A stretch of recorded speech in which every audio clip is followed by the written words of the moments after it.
This one is a sketch of a humorous event that happened a number of years ago, where the some association, I'm not sure who it was, got together with the museum to paint a green line down the middle of Commercial Street with the words "galleries ahead" and a whole series of signage pointing people towards the gallery district. It was quickly became a laughing kind of joke around town about, you know, why have they done this? Because it looked like it was painted by a drunken sailor, apparently. And it was eventually just kind of erased with some black paint, and kind of a sad thing. The signs remained up that said "Walk the Line," and those remained up for years. I think there's still one down by the Provincetown Art Association Museum. So a little bit of history, kind of an in-joke for artists who might see this. I don't know if any actually will, but it's just something that makes me smile.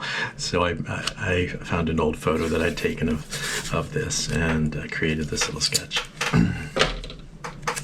So this will be a little bit more abstract. I'm just gonna, you know, I want the lettering and the green line to be the theme here, and then I will just kind of color block in the background buildings.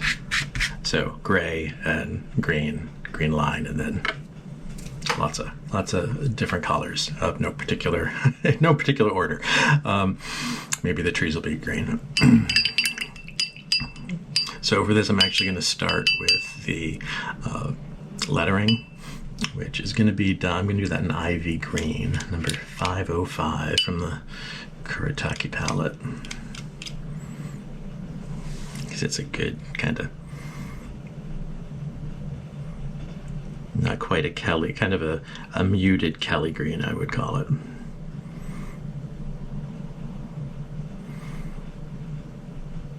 Now this is one of my older sketches done with really thin lines, so I don't know how well it will behave.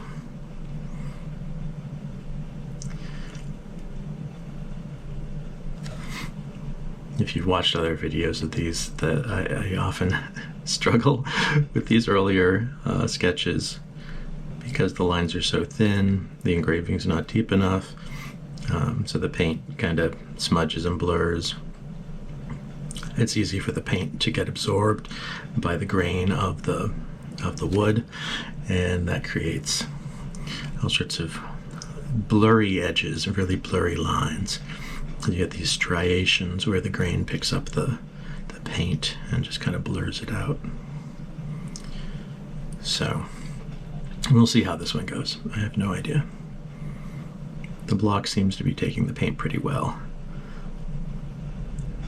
since I actually, you know, I put a date on this of last week because I thought I was going to be painting it soon, but it's actually, you know, I actually engraved this quite a while back.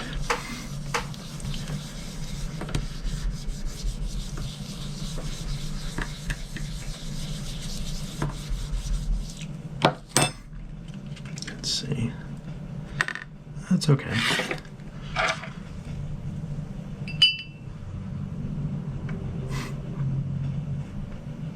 This particular color, this ivy green, is a bit thicker, which is nice. It's more opaque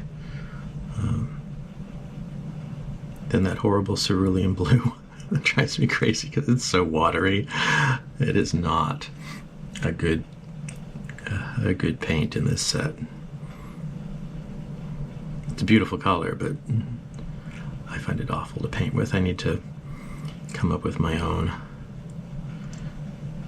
cerulean blue, because I like the color. You can see here where this kind of smudged out on me. I like the color of the cerulean blue for water. It's really nice for the harbor and things like that. It's just, yeah, see, but Fortunately for me, the painting of the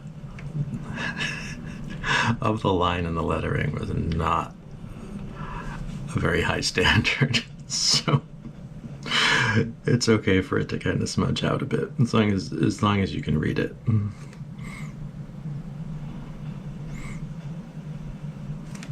This is really just meant to be a humorous print.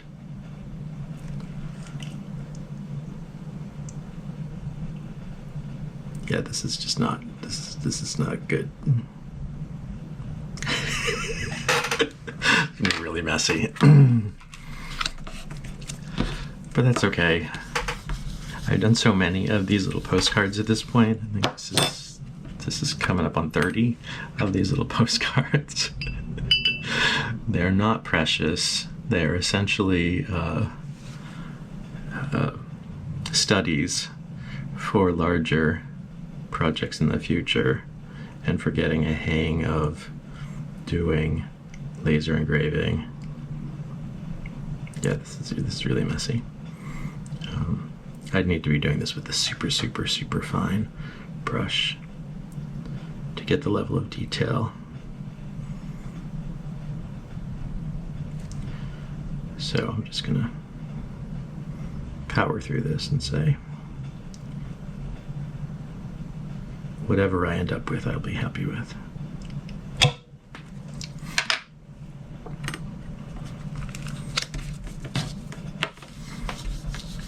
I do think this could be fun to do a series of,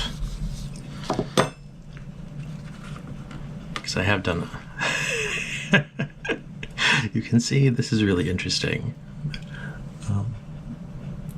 I don't think I can zoom in, but it got the lines, but it's just funny. The paint just blurred all over the place. We'll just keep on going. Finish up the green line.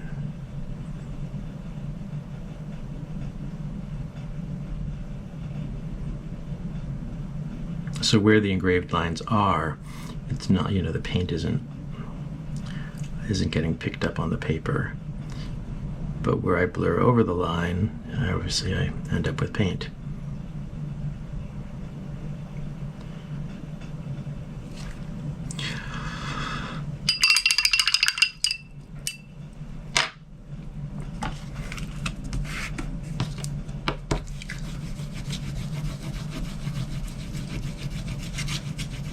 Looking at all the postcards on the wall in front of me, thinking, okay, what color will I make the road? I think I'm just going to go with gray. I don't have a dark gray that I've been using, so I'm just going to do gray.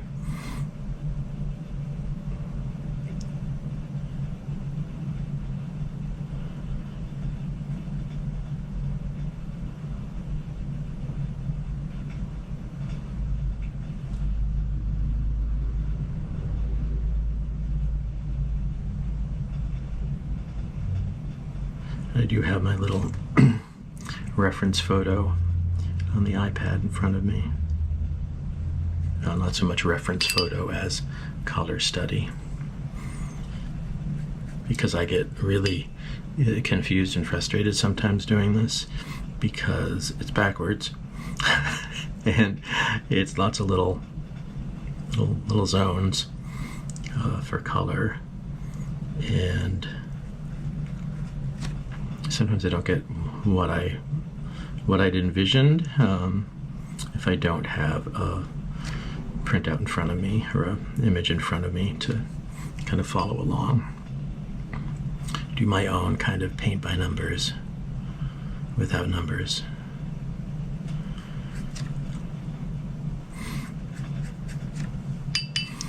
Sometimes if it's something that I really like, I'll do a value study as well. I've got this great little iPhone app that lets me do a value study, so I can see the kind of the contrast between the colors that I've picked, and of course the digital colors on the iPad are very different from the paint colors. in the Kuretake set. I have tried to make color palettes in Procreate, because you can do custom color palettes, but I haven't been terribly successful at that. The color palette system in Procreate only lets you do 24 colors in a palette, which just isn't enough. I don't know why they limit you to that number. It seems kind of arbitrary.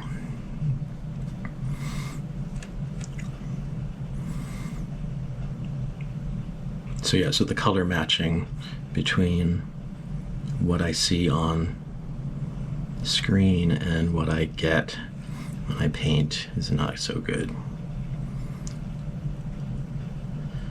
This is not Pantone, you know.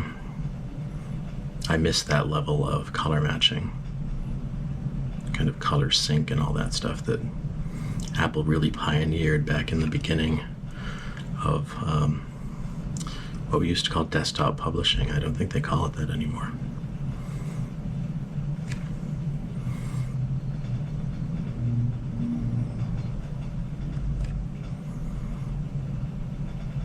And a lot of the color systems you can get, you know, the RGB code and things like that. But Kuretake doesn't provide that. So I'm just kind of winging it, trying to make color palettes from photos of the paints, because they look really good on camera. But again, they didn't convert very well. I need to print that before it goes.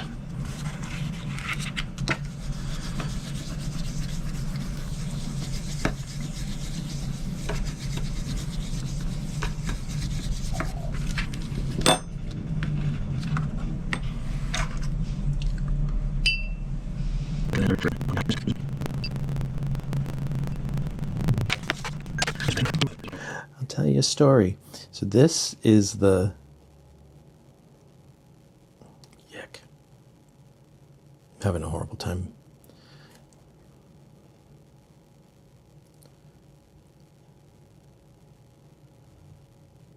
So I'll tell you the story behind this odd street marking. A number of years ago,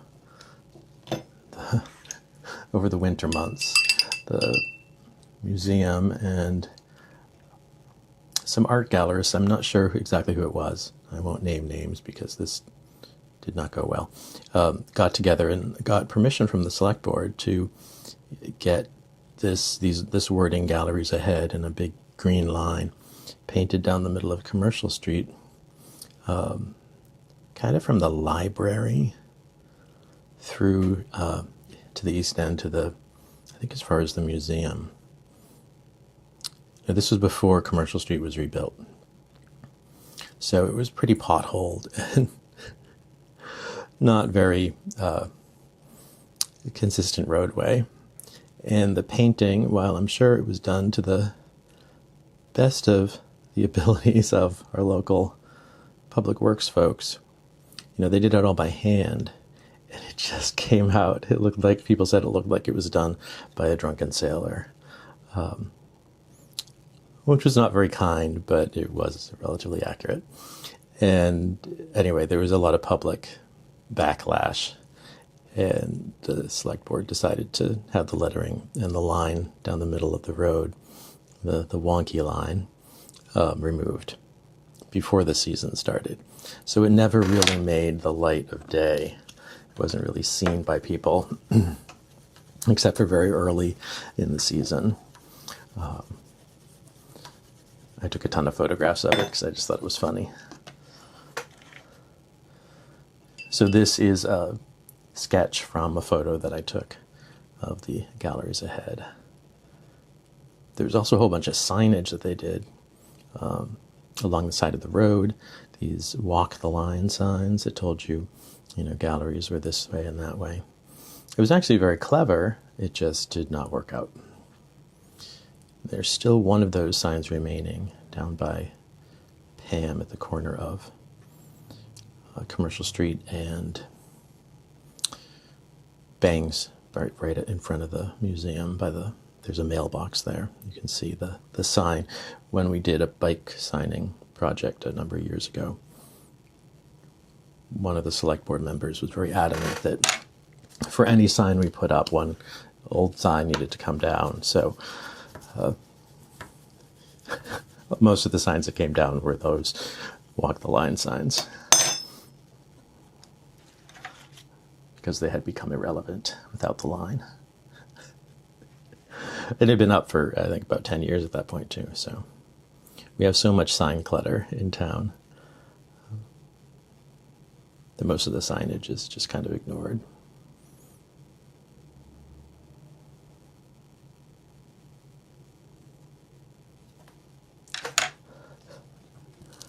Anyway, since it was a rather messy line project, I'm letting this be messy as well.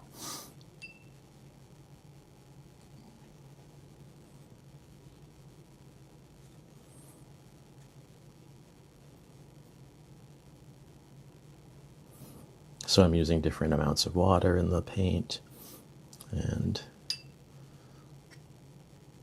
not being too particular about trying to avoid puddling or anything like that. Gonna let the messy, broken asphalt be kind of messy.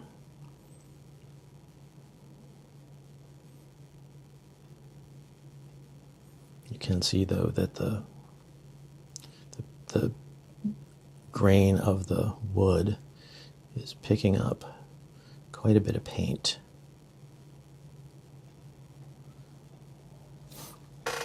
Which causes it to kind of smudge around.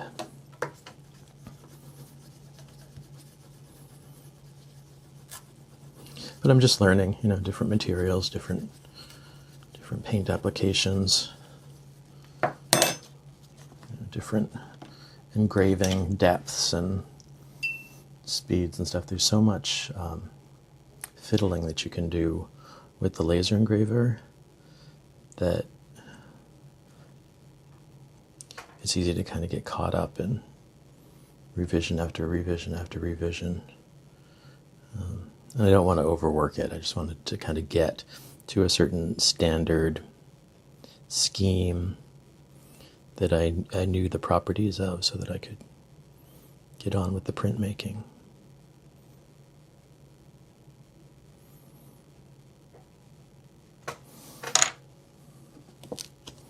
I didn't want to end up in analysis paralysis and spend too much time prototyping.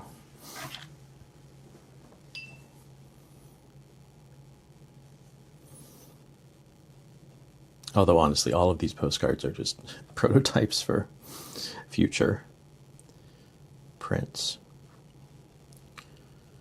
I think of these as kind of studies.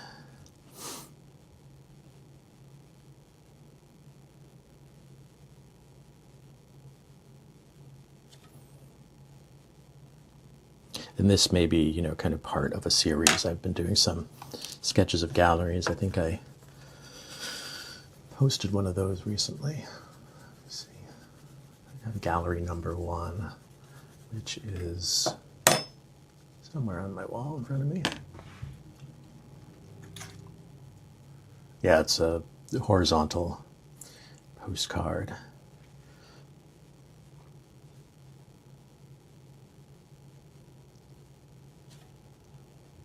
So I thought a series with the galleries ahead and a few galleries would be good. And I do have a nice little print that I did of the museum that was fun to make.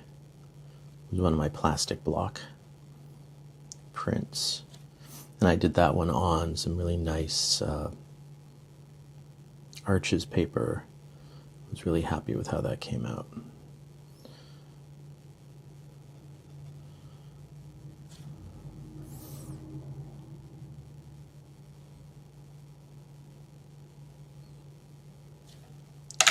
I'll show you those in a second. Print this.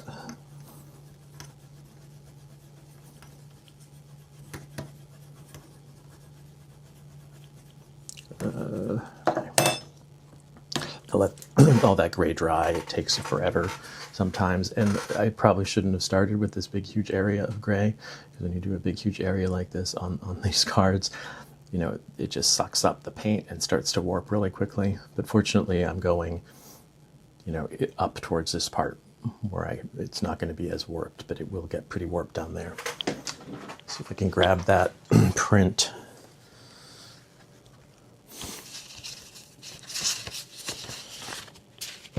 The museum.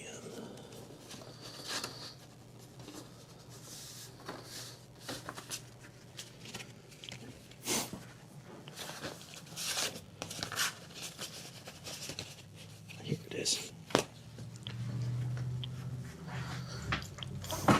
So this is the little print of the museum that I did with a plastic block, which came out pretty darn good for plastic block. This was back in July. So yeah, so it's possible to get some decent prints. And here is another, here's that gallery that I wanted to show. So if this becomes a series, it would be, you know, like this guy. Off the top of my head, can't think of the name of the gallery that used to be there, but it used to be there. Now it's actually closed. There's no gallery there. Kind of sad. I could do a series of galleries that aren't anymore. There's lots of those, but there's also always, you know, new galleries opening every year. Much like with restaurants and everything, you know, stuff changes.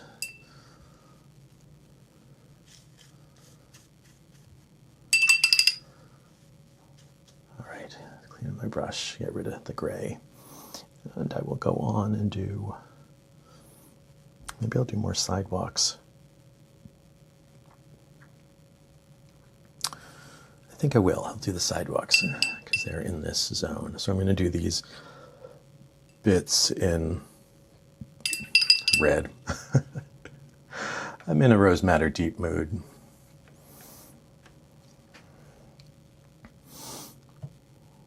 I tried some Indian red. But it was a little too earth tony. I don't know. It just wasn't the color. It just wasn't quite compatible with the colors I've been going for. So I bailed on the Indian red.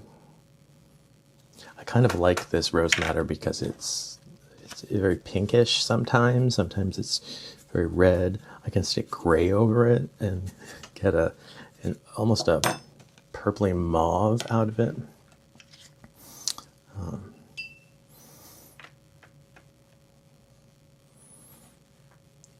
Right. I think I'm going to keep going. Do more sidewalk up this way.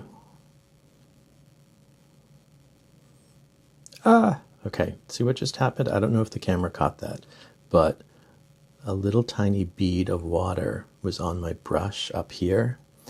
And when I turned the brush, the water, little droplet, rolled down the brush and off the bristles, right onto the block. So I got that puddle. I'm going to try. Sometimes this works, sometimes it doesn't.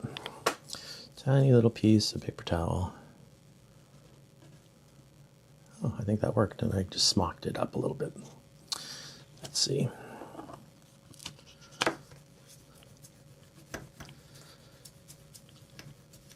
That is one of the nice things about the Kuretake paints, is that they, once they're on, they don't blend, but they will overlay. So they're usually opaque enough that they'll cover each other, but they'll also, you can lift them sometimes off of each other. Not always. I'm just realizing that there is a curb should be gray as well.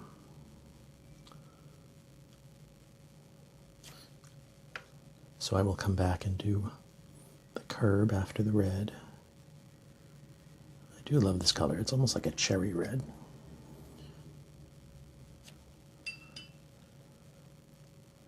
Doesn't look at all like bricks. But I like that.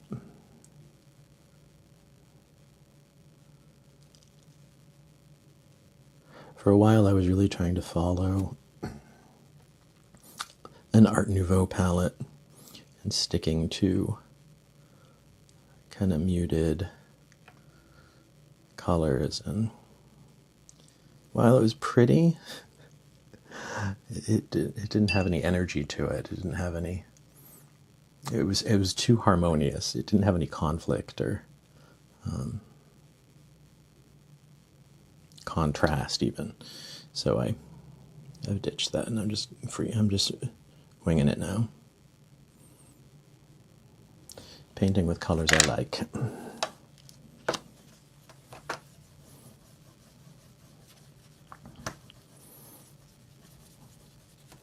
I keep thinking I'm going to try experimenting on more paper and stuff, but I have this box of 100 postcards, and I have the feeling that if I stop making postcards, I will stop making postcards.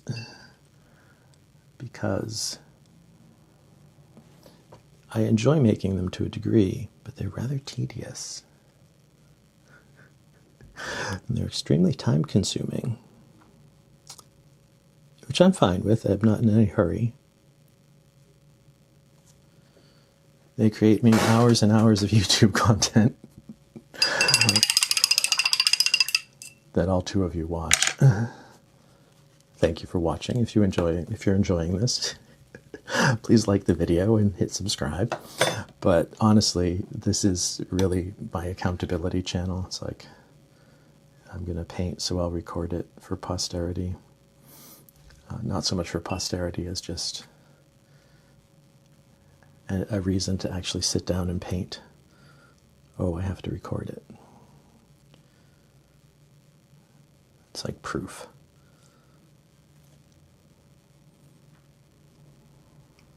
The funny thing, of course, is now I've recorded, I've got hundreds of hours of these kinds of painting. And now I'm doing it with 2 cameras. So that doubles the amount of files, which also means it doubles the amount of storage. It kind of doubles the editing time. Editing is not my favorite thing.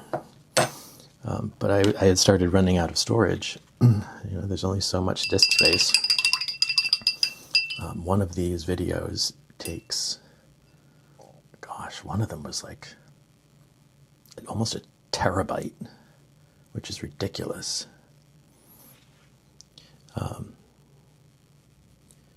Because Final Cut creates these gigantic render files and all this stuff when you actually go to edit it.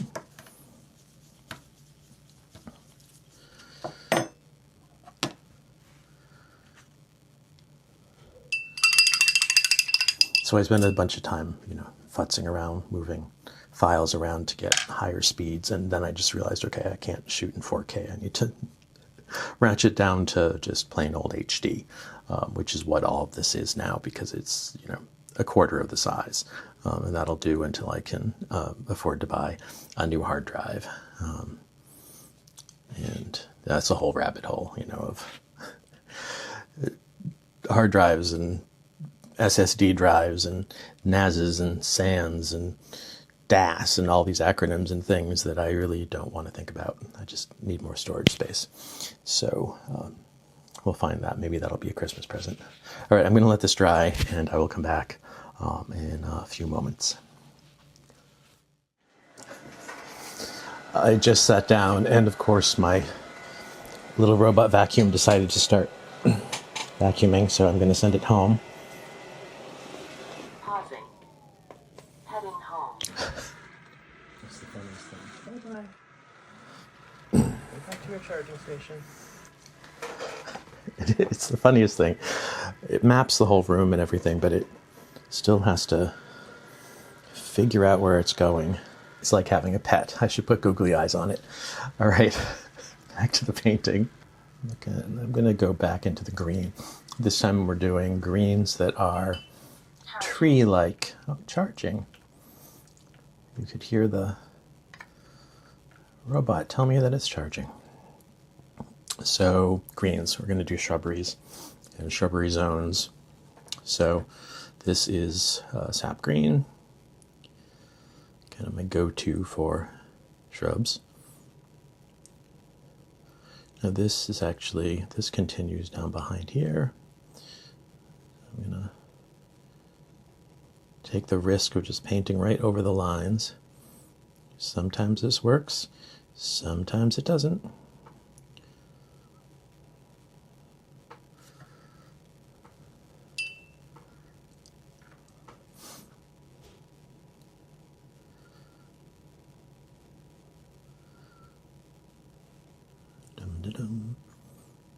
And yeah, we're just gonna wing it a little here.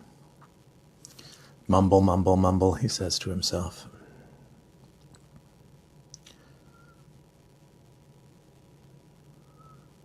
It's quite a large shrub.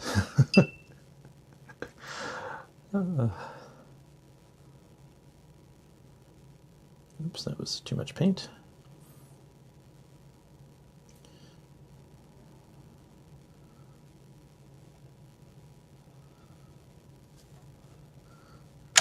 Pause and print that just because it's going to start drying up. I'm probably going to have to go over that twice.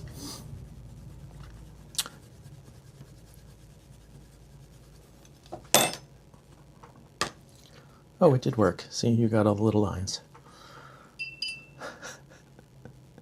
Never quite sure when that's going to happen, or it's just going to blur out to nothing.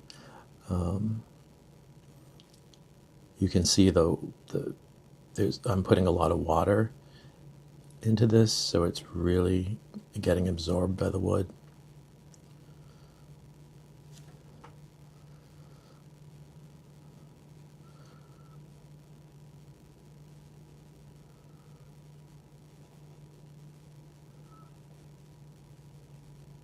You can see I have one of those little droplets.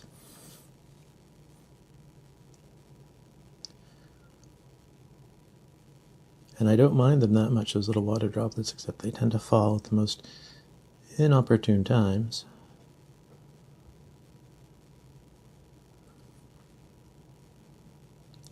And this particular brush, just the way it's designed, has the tendency to do that. Although it's probably user error. It's always easier to blame it on the tool than on the painter or the user, whatever it is.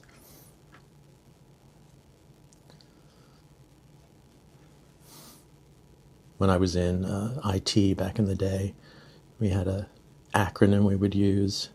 It was called PEBKAK, P-E-B-K-A-K. I'm not sure how it's spelled. We never actually wrote it down.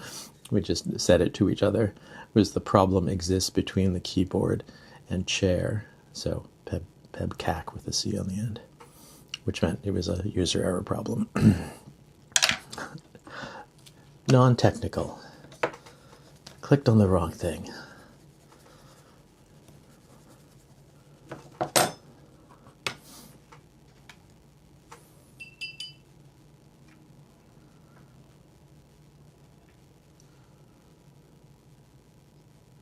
Quite a bit of shrubberies in this little print. Little tree.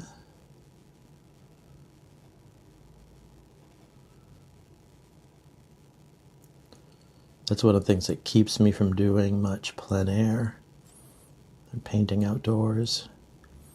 Well, there's two things. One is just the lack of shade in the summertime. We have shrubs, but we don't have many trees. It's part of just the coastal thing. Aren't a lot of big trees. Big trees tend to get destroyed in storms because the ground here There's not much topsoil, it's just sand underneath. So trees don't really have anything to hold on to. When a big storm comes with gale force winds, the trees just yank up the ground and topple over. So we don't have many shade trees. So there's not a lot of shady places. You have to find a shade that's cast from buildings, which isn't usually a terribly convenient place to set up to paint. The second thing that's a problem for painting outdoors in the off-season is the wind. Once mid-October rolls around, the wind outdoors is almost a constant 20 plus miles per hour, which makes for a rough time to be outside. It also makes it really cold. The wind really enhances the cold. Right? Wind chill, I guess they call that, right?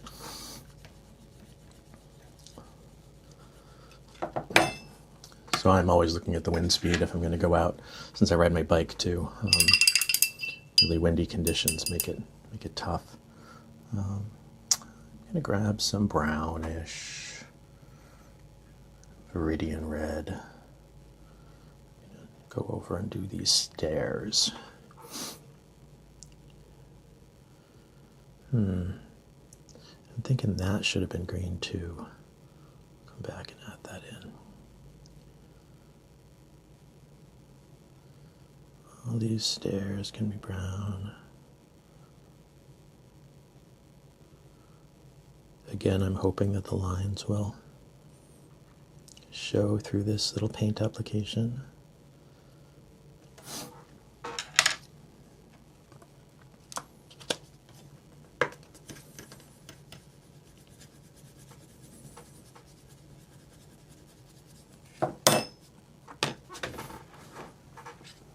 And they did. A tiny bit more green. I'm just gonna fill in this bit.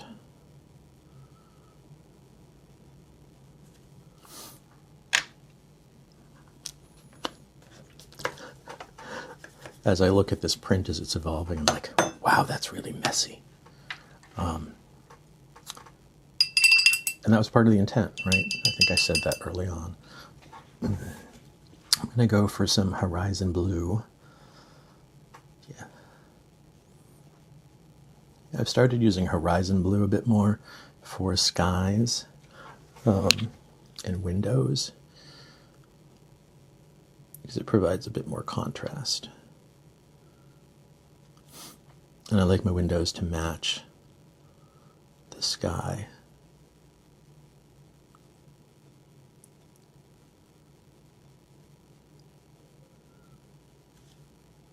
Kind of get a little bit of the sense of a reflected sky in the windows.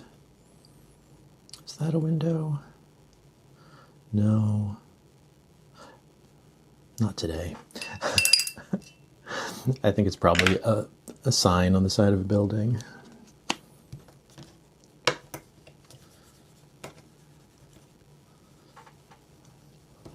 Not a lot of sky in this picture. Look at that. Barely any light blue at all. We're going to go and grab some other blue. Now this is where I'm struggling a bit. So I'm going to use the ultramarine pale.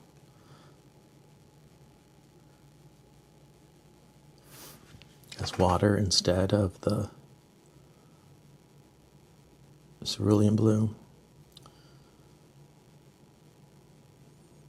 I just feel like I have better control. This particular paint is a little bit more creamy.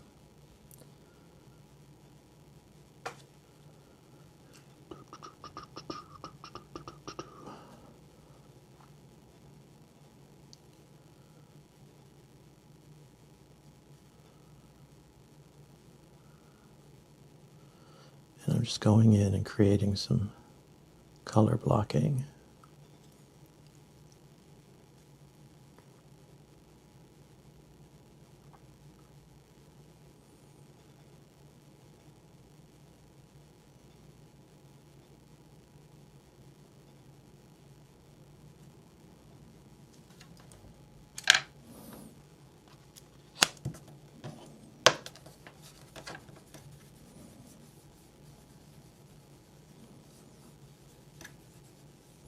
And if you watched my earlier videos, in those I tended to start at the top, at the edge, right, where the hinge is, and work my way down.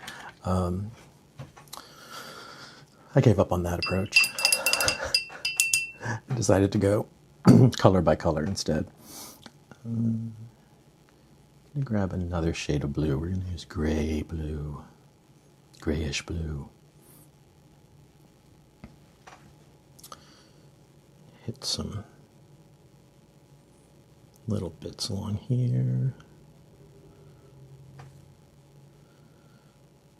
And I think I'm going to make this sign then grayish blue.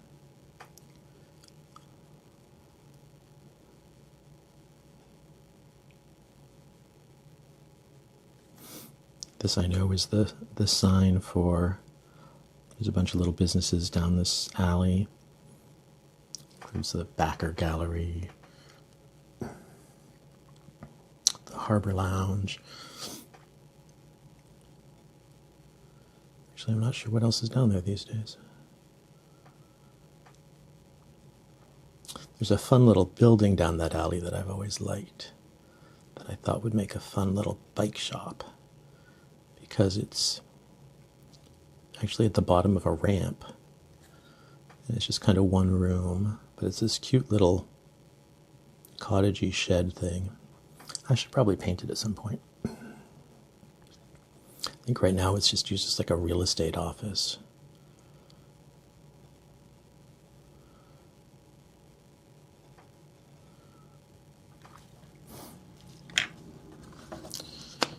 And I often find real estate offices to be such a sad use of space. They shouldn't be on first floors. Oh, that didn't happen, did it? Kind of missed that. Yeah, see that vertical bit, just the wood just sucked up the paint. Sometimes when I go and try to do it again right after like this, it still doesn't work. So we'll see.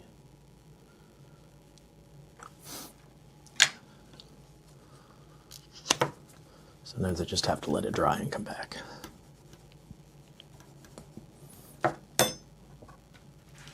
Oh, that kind of worked. It spilled a bit, but it's okay.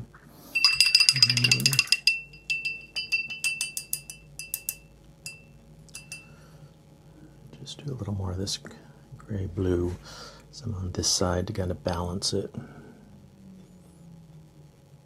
You see I'm doing a bit of a pointillistic effect here, kind of dropping the paint instead of swishing it on. Swishing, painting.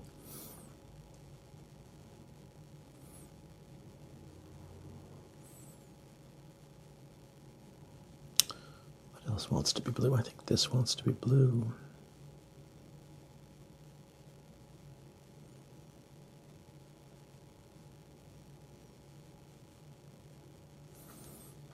And all of these little bits and bobs here are actual, bits and bobs of buildings.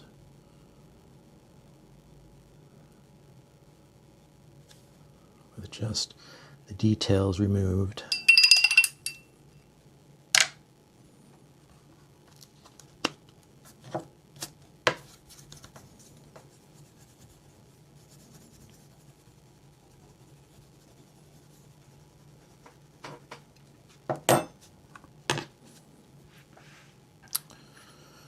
Different color. I want some brightness. Get some lemon yellow.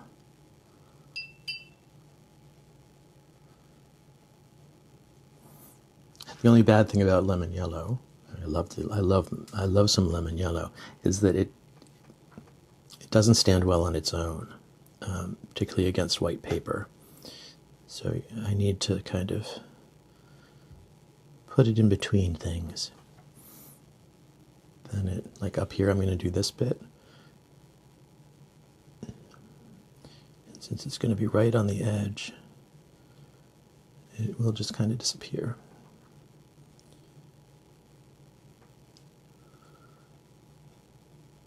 I'll do this bit.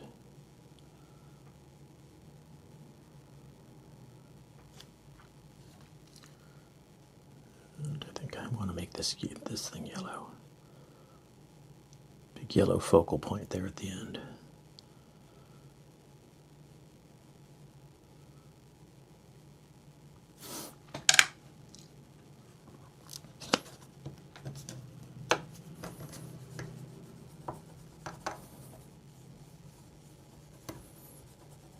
And I've also found with these paints it's good to start with the lighter colors and then work towards the dark, because then if I make mistakes along the way, I can cover them up. The light colors aren't that opaque. Do more yellow, more yellow.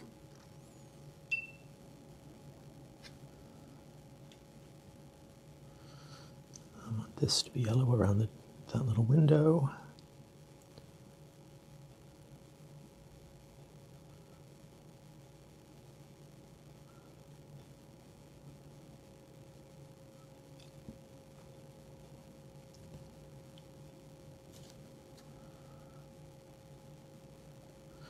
And I'm enjoying this kind of color block way of painting buildings. It makes me think of kind of an Escher, one of those sketches by Escher of the staircases that double back on themselves and kind of optical illusions. Although this is not actually anything like that at all. It just has that feeling of otherworldliness. It's kind of a place that doesn't actually exist. But you know elements of it might actually exist in the real world.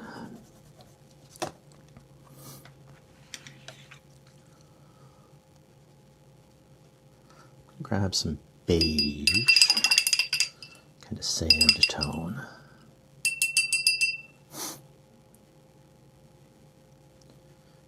I have this color that I really like for sand lately. I haven't labeled it, so I'm not exactly sure what its name is, but it's nice and creamy.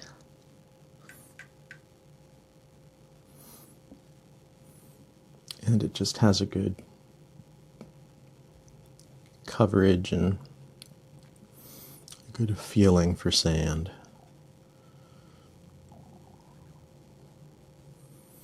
It also works well for Caucasian skin tones, as long as there's no sand in the painting.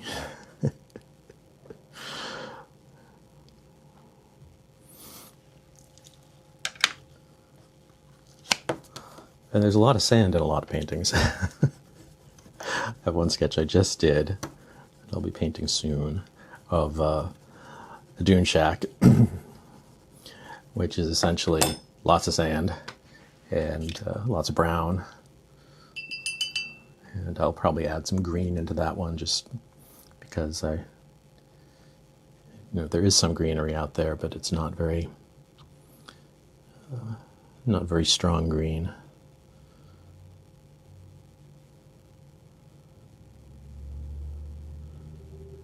And I really like the sketch that he did. It's of the Seascape Dune Shack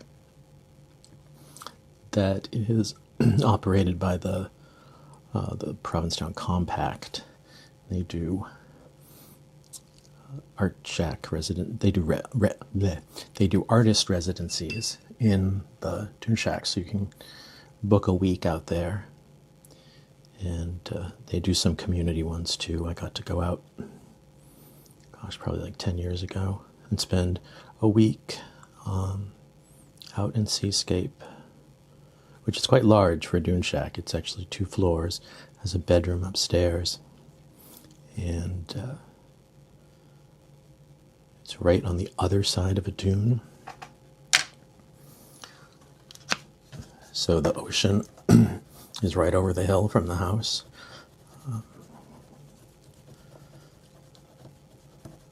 It was quite a wonderful place to stay. I did a lot of sketching while I was out there. There was no, there's no electricity, so kind of have to pen and paper it. I think I brought some colored pencils and a sketchbook. And oddly, the cell service was better in the Dune Shack than it is in my house.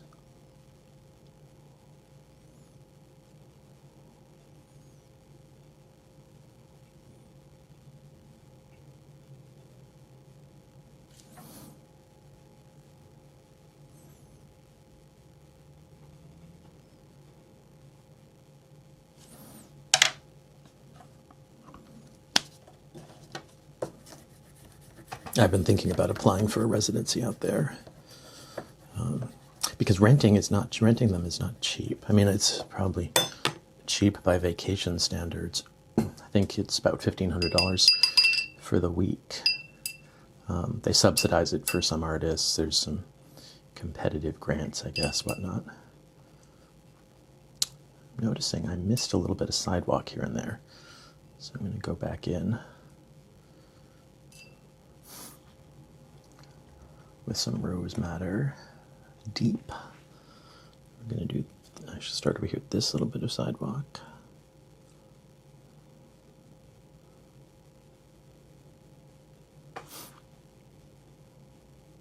Thank goodness we do actually have brick sidewalks. That's one of the things about sidewalks in the United States. They tend not to contrast at all with the roadway. So visually, they end up being part of the roadway, which I think contributes a lot to the behavior of drivers going too fast on our roads. Because if everything is asphalt, everything looks like a place that a car can go. That is often not the desired outcome, particularly on a little street like Commercial Street, where there's barely any sidewalk at all. I'm coming back with some Venetian red to do these guys, to do the tree trunks.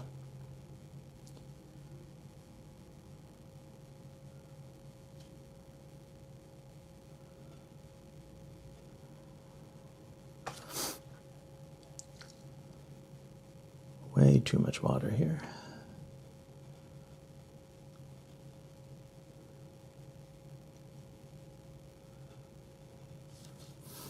And a little tree trunk over here.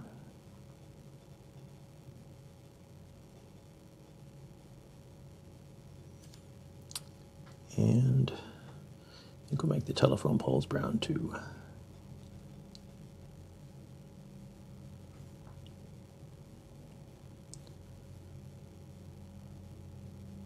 I did a whole series of sketches that are just telephone poles, wires, overhead wires, and kind of outlines of buildings, because there's so much telephone poles and overhead wires. Sometimes new people who move here are like, why haven't we put these underground?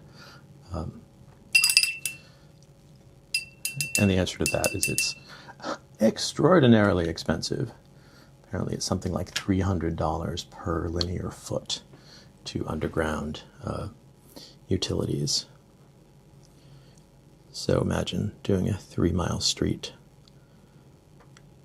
at $300 a foot.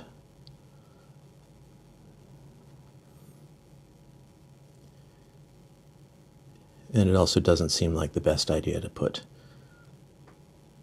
anything mission critical underground in a place that floods like Provincetown, right on the coast.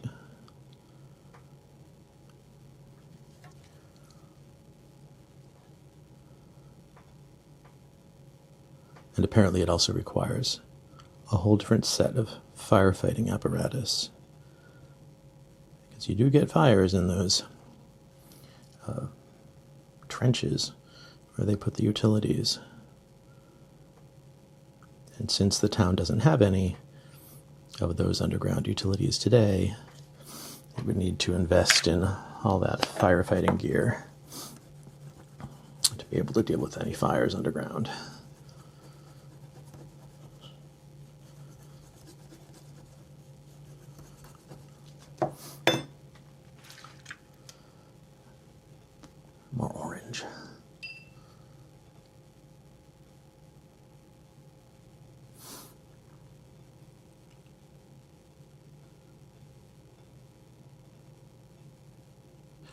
This is fun. It's kind of like a Tetris game, trying to do the color blocks without,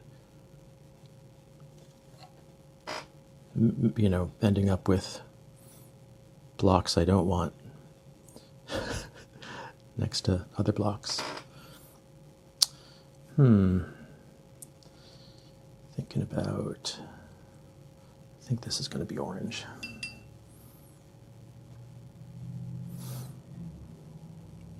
Big ol' orange blob.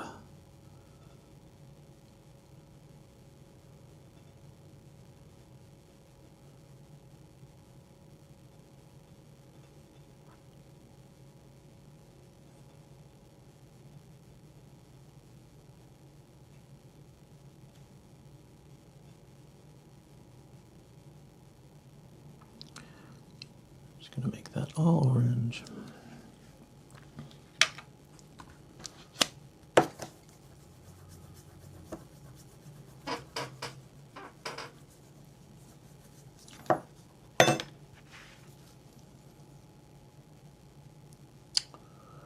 Looking at, what have I not? It's funny, the beige you can't see. I can't see it on the block because it's the same color as the block. Missing some colors in here.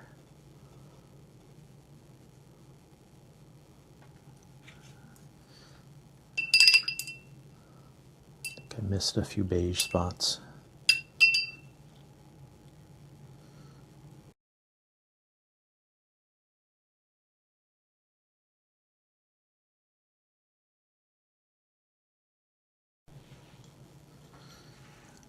I'm back now.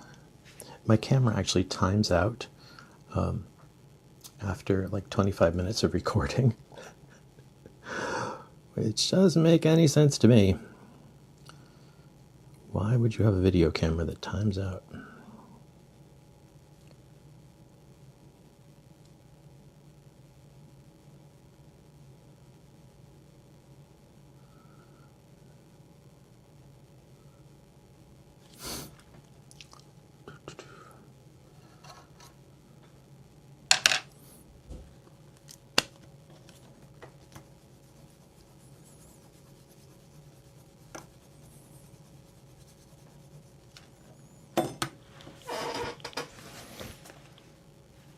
So you can see here that yellow didn't even do anything, and the orange here didn't do anything either.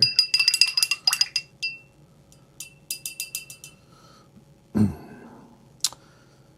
want to fill that. I'm going to fill that with some sky. I decided. Executive decision. Dun, dun, dun, dun, dun.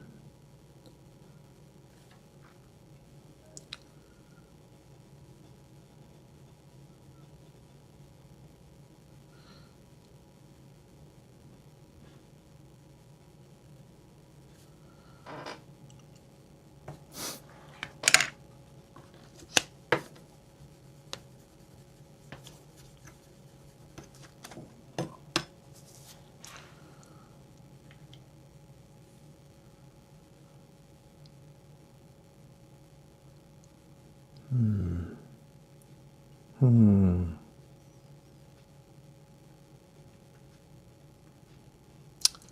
thinking, what colors do I want to add? Oh, I don't have any pink. Let's add some pink. Now I have 3 pinks here. I have Potter's pink, I have a pale pink, and I have a medium pink. I'm going to go for this medium-ish pink. I'm not sure what the actual color name is, but it's a little more red. It won't just vanish into the willow wags. Let's see. I'm finding it hard now to figure out what needs to be painted.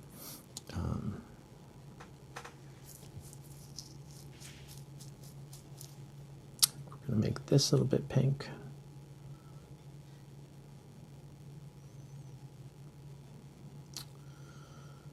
And we'll make this a little bit pink.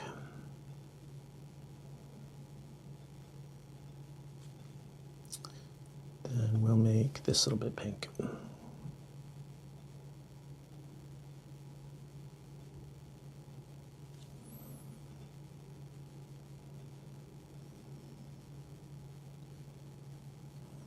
And where the orange did not happen, I'm going to make that pink.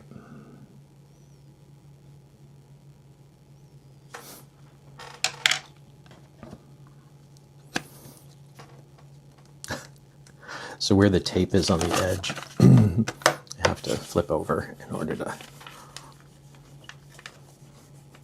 get a good rub in there.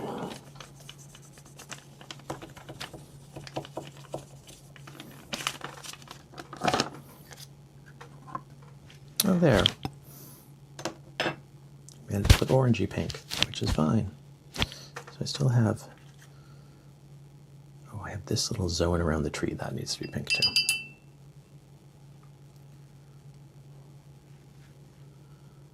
Little, ooh, that's a eek.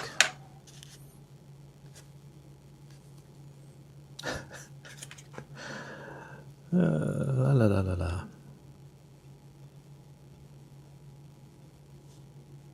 Oh, I did exactly the same thing the second time. Well, we're just going to print that and see what we get. Maybe we'll get a little bit of pink. Let's see, did we? Very vague amount of pink.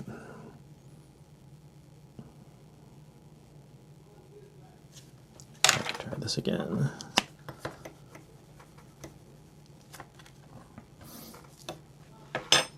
So we got some blurry brown pink. Now a little bit of cleanup. There's some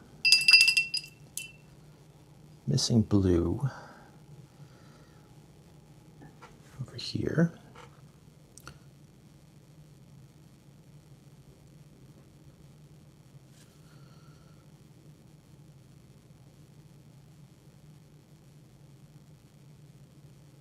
And this just didn't get anything, so I'm going to make that, gosh.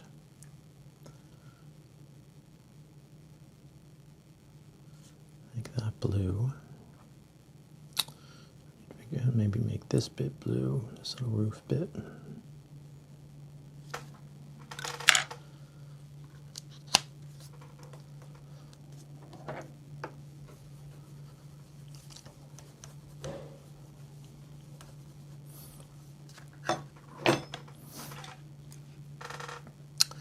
Now I have these little tiny roofy bits. Oh, see, that was supposed to be beige.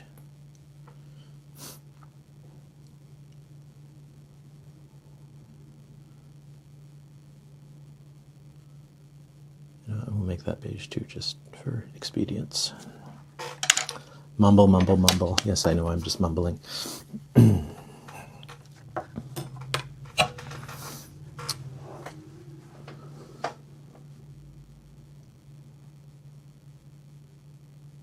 So the only bits that seem to be left out are, you can see here, there's this little bit that it's not going to get filled with paint. It's just a couple of lines that are too close together, so those didn't happen. And then the street sign, which I'm just going to leave white. And then there's that little bit of yellow that's missing.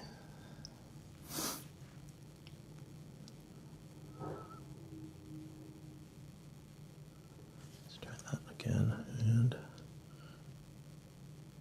tiny bit over there.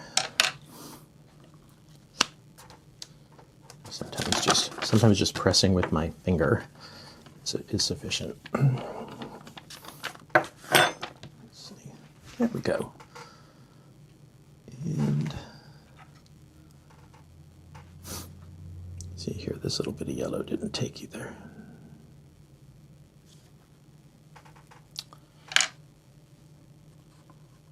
Where is that? Right there. And I'm just going to do the finger trick. See if that was enough. Yes. And then up here, that little bit of brown is missing.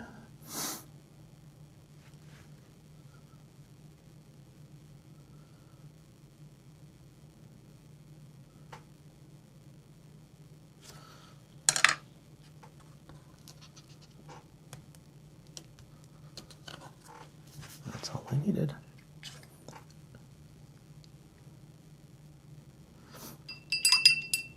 And then here you can see next to the tree, the brown smudged out. So I'm going to try to go over it with some sand color, the beige. And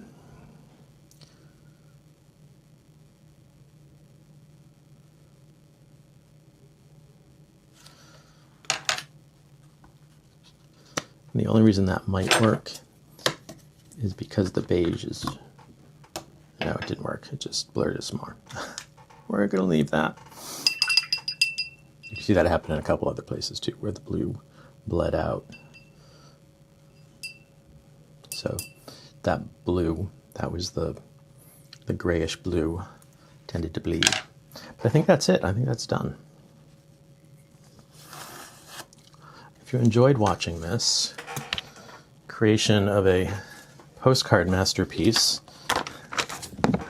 in the Provincetown Print mode, I actually kind of like that. I have a ton more of these if you want to check out that playlist. I also have a lot of these in time lapse, so you don't have to sit through an hour of me chit-chatting. But if you enjoy watching real time, I put some nice music behind the real-time videos, and you can use those as painting buddy videos and just kind of do your own project while you watch me work on a postcard. So anyway, thanks again for joining me. I'll be back again next week. Got tons more of these videos queued up. I'm almost up to 40 postcards now, so I'm cranking along as I continue this voyage in making tiny little Provincetown woodblock prints. So I'll see you next time. Bye-bye.